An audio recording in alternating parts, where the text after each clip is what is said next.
If you don't plan on letting your hens hatch out chicks, but you want an abundance of fresh eggs, then I suggest raising breeds that are not broody, which means they are not likely to sit on eggs. I used to love to let my hens hatch out their own babies, but in time we ended up with so many roosters that it really just wasn't worth it anymore.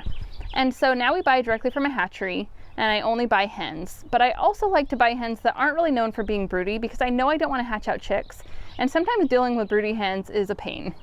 And so if you don't want to deal with broody hens, it's a really good idea to just raise breeds that are known for not going broody. That doesn't mean that they would never go broody, but there's a very slim chance. And 5 breeds that are not known for being broody include white leghorns, red stars, whiting true greens, Rhode Island reds, and Wyandottes.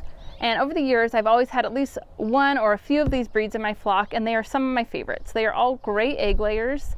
One of my most recent favorite breeds is actually the whiting true green. It lays a really pretty green egg.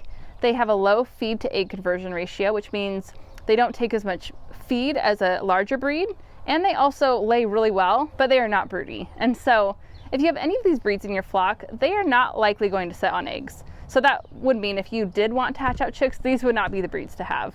You would want to have some broody hens in your flock. But if you're like me and you just don't like dealing with broody hens, then these are some great breeds to add to your flock. That doesn't mean that I don't have a few breeds that are broody, because I do. I have some Cochins and Orpingtons. Another breed right now that I have that is pretty broody is the Faverolles, and I have to constantly pull her off the nest every day. But I love those breeds too. I just don't like to have majority of hens that are broody. But don't worry about trying to remember the names of all of these breeds. I put them all into a list that you can download below.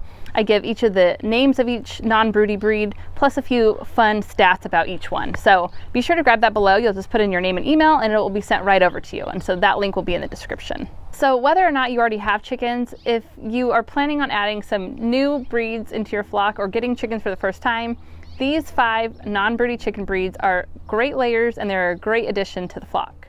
So once again, those were white leghorns, red stars, Wyandottes, whiting true greens, and Rhode Island reds. And so consider adding them to your flock. Another thing to decide if you're getting chickens is how to set up your chicken coop and your chicken yard. And if you head to this video right here, I give you an entire tour of our coop and chicken yard. So be sure to head to that video next, and I'll see you there.